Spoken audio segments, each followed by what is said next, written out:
नमस्कार, मैं हूं आपके साथ पूर्णिमा मिश्रा। हमारे खास प्रोग्राम क्या कहते हैं नरेंद्र मोदी में आज आपको सुनवाएंगे पीएम मोदी का वो ऐतिहासिक भाषण जो उन्होंने 13 फरवरी 2011 को अहमदाबाद में दिया। अपने भाषण में मोदी ने कहा कि भारत एक आध्यात्मिक देश है, भारत की शक्ति अध्यात्म है, भारत की पहचान अध्यात्म है और ये देश अपने लिए निर्मित नहीं हुआ। इस देश का उदय मानव कल्याण के लिए हुआ है। बहुत लोग इस भ्रम में हैं कि सत्ता आने से शक्ति आ जाती है।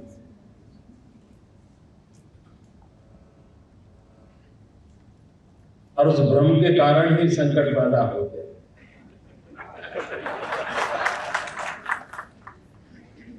भारत एक आध्यात्मिक देश है।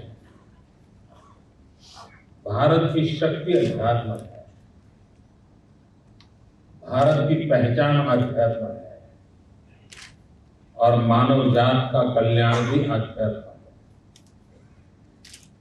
यह देश अपने लिए निर्मित नहीं हुआ। यह देश का जन्म उदय मानव कल्याण के लिए हुआ। पूरी मानव जात को रास्ता दिखाने का काम इस धरती ने किया है। लेकिन जब जब यह देश अपनी शक्ति खो चुका है, जिस युग में यह देश अपने सत्व को छोड़ चुका है, तब तक यह देश मानवता को दिशा देने का सामर्थ्य भी खो चुका है। और जब यह देश मानवता को रास्ता दिखाने का सामर्थ्य खो चुका है, मानवता भी भटक चुकी है। तो कहते हैं 21वीं सदी हिंदुस्तान की सदी है। उसका मतलब क्या है? क्या यह राष्ट्र साम्राज्यवादी बन जाएगा क्या? बम बंदूक और पिस्तौल लेकर के दुनिया में छा जाएंगे क्या? नहीं। 21वीं सदी हिंदुस्तान के मतलब ज्ञानोदय की सदी। मतलब विश्व के कोने कोने में वो ज्ञान का प्रकाश पहुंचेगा जो सच्चे अर्थ में मानवता के रास्ते की ओर ले जाएगा। और हमारे देश की विशेषता है, भारत गुलामी के कालखंड से गुजर रहा था। देश को आजादी मिली, लेकिन आजादी के आंदोलन की पार्श्वभूमि को अगर हम अध्ययन करेंगे तो ये ध्यान में आता है कि भारत की आध्यात्मिक शक्ति का एक उदय काल हुआ। भक्ति मार्ग का आंदोलन चला। हिंदुस्तान के कोने कोने में पूरी 19वीं शताब्दी संतों के पराक्रमों से भरी हुई है। हर कोने में कोई न कोई संत हुआ जिसने सामाजिक चेतना का एक बड़ा अभियान चलाया। किसी ने भक्ति मार्ग से चलाया, किसी ने ज्ञान मार्ग से चलाया, किसी ने सेवा के माध्यम से चलाया। लेकिन पूरी 19वीं शताब्दी एक ऐसी पीठिका तैयार की। संतों ने इस प्रकार का प्रयास किया, भक्तों ने इस प्रकार का प्रयास किया कि जिसके कारण देश के आजादी के आंदोलन को एक आध्यात्मिक शक्ति मिली। और गांधी एक ऐसा आध्यात्मिक व्यक्तित्व मिला जिसने सबको संजो करके देश को आजादी दिला दी। फिर एक बार 21वीं सदी में वो काल आया है। पूरे विश्व की मानव जात को अनेक बंधनों से मुक्ति दिलाने का काम इसी धरती से होने वाला है। और मैं कोई आध्यात्मिक व्यक्ति के रूप में नहीं बोल रहा, मैं एक सामाजिक कार्यकर्ता के रूप में बोल रहा हूं। जो जो संकटों से विश्व गुजर रहा है, उन सारे संकटों को मुक्ति दिलाने का अगर रास्ता कहीं से मिलेगा, इसी धरती से मिलेगा। और जैसा आंदोलन 19वीं शताब्दी में चल रहा था, आज 21वीं शताब्दी की ओर देखें, चारों तरफ आध्यात्मिक आंदोलन शुरू हुआ है। कहीं ब्रह्मा कुमारी के माध्यम से चलता होगा, कहीं गायत्री परिवार के माध्यम से चलता होगा, कहीं साईं बाबा के द्वारा चलता होगा, कहीं स्वाध्याय परिवार के माध्यम से चलता होगा, कहीं हरे कृष्ण हरे राम मूवमेंट के द्वारा चलता होगा। पूरे हिंदुस्तान के हर कोने में देखिए, और एक सामूहिक शक्ति के उदय का प्रयास हो रहा है। पूरी आध्यात्मिक शक्तियों को जोड़ने का प्रयास हो रहा है। एक ऐसी पीठिका तैयार हो रही है जो 21वीं सदी के मानव जाति के कल्याण के काम आने वाली है। और हमारी सबसे बड़ी जो शक्ति है वो पाने में नहीं है, देने में रही है।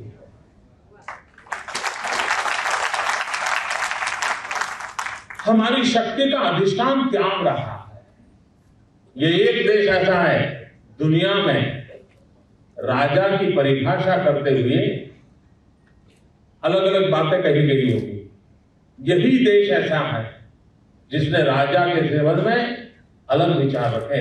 शायद विश्व में ऐसा विचार कहीं नहीं मिलेगा। यहां पर कहा गया राजा के लिए, न काम ये राज्यम न मोक्षम न पुनर्भवम, काम ये दुख नाम प्राणी नाम आपके नाश। राजा कैसा हो, न काम ये राज्यम न मोक्षम न पुनर्भवम, काम ये दुख नाम प्राणी नाम आपके नाश। न मुझे राज्य की कामना है, न मुझे मोक्ष की कामना है, न मुझे पुनर्जन्म की कामना है। अगर कामना है तो गरीब के आंख के आंसू पहुंचने की। ये परिभाषा हमारी। ये देश की विशेषता देखिए, 2 राजकुमार जंगल में जाते हैं घूमने के लिए, और 2 राजकुमार, एक को मन कर जाता है शिकार करने का, अपना साहस दिखाने का, और शिकार करना राज परिवारों के एक बड़ा शौक का विषय रहा करता था। और एक राजकुमार अपने तीर से एक पंखी को मार के गिराता है। दूसरा राजकुमार जाकर के दौड़ करके उस पंखी को बचा लेता है, उसको जो तीर लगा है उसको निकाल देता है, और दोनों राजकुमार के बीच झगड़ा हो जाता है।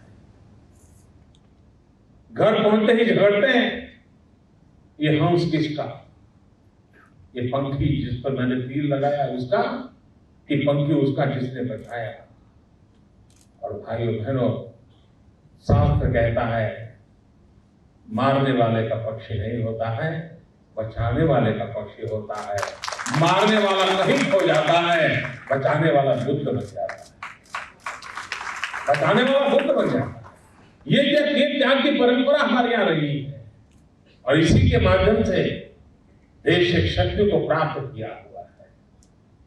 हमारे यहाँ कहा है एन तकते न भूंजी था।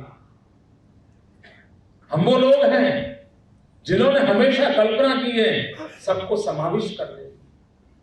हम इंक्लूसिव टेम्परामेंट के लोग हैं, एक्सक्लूसिव हमारे ब्लड में नहीं है।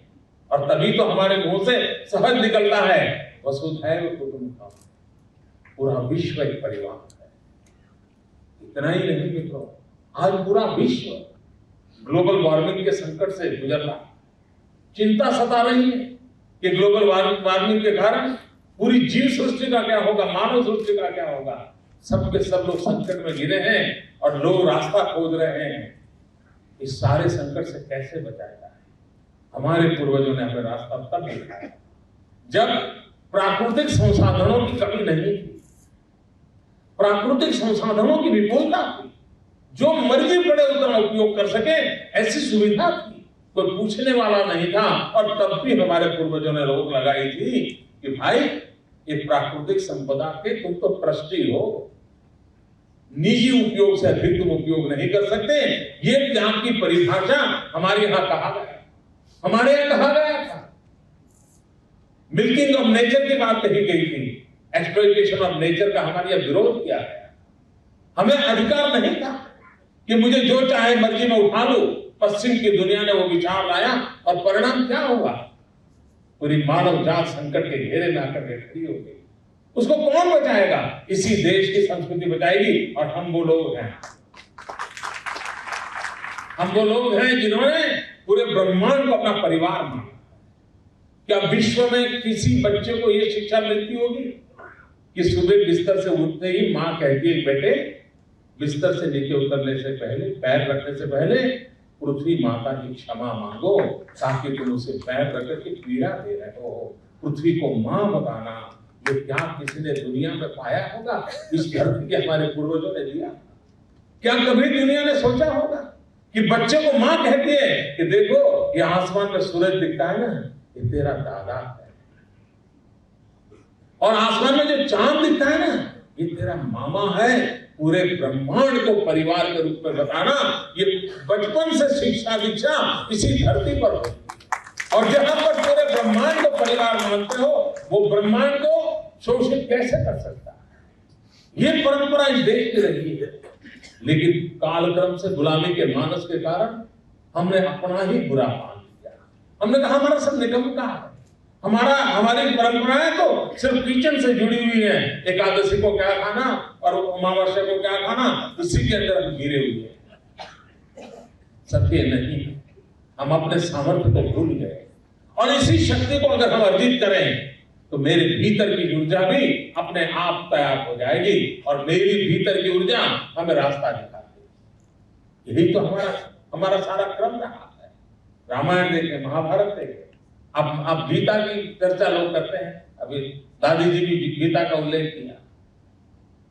लोग कभी किसी ने सोचा है कि युद्ध की भूमि में जहां संहार लीला चल रही है, वहां पर किसी ग्रंथ का निर्माण हो?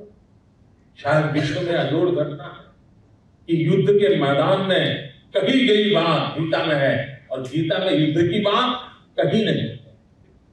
पूरी गीता को पढ़ लिया जाए, मनुष्य को खुद को सुधारने के लिए ही सारा उपदेश है। युद्ध की भूमि में स्वयं को समझने का उपदेश है, युद्ध की भूमि में स्वयं को सुधारने का उपदेश है, किसी को पीड़ित करने का उपदेश पूरी गीता में कहीं नहीं। अपने भीतर जो बुराइयां हैं, उस बुराइयों को नष्ट करने का उपदेश है, और ये युद्ध के मैदान में ये इस धरती की विशेषता रही है। और इसलिए मैं मानता हूं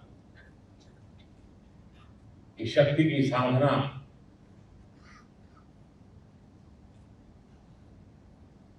स्व का विलय करके समष्टि का साक्षात्कार करके करना, उसी परंपरा में लगी। उस स्व का विलय करने का प्रयास इस आध्यात्मिक चेतना के द्वारा होता है। अहम को वयम में विलीन कर देना, यही तो आध्यात्मिक परंपरा की विशेषता है। और जहां अहम नष्ट हो जाता है, वयम अपने आप से विकृत हो जाता है। इस प्रकार के आध्यात्मिक कार्यक्रमों के माध्यम से, उस परंपरा के माध्यम से, त्यागी तपस्वी लोगों के माध्यम से वो हमें निरंतर याद दिलाते रहते हैं और हमारे जीवन की राह बनती है।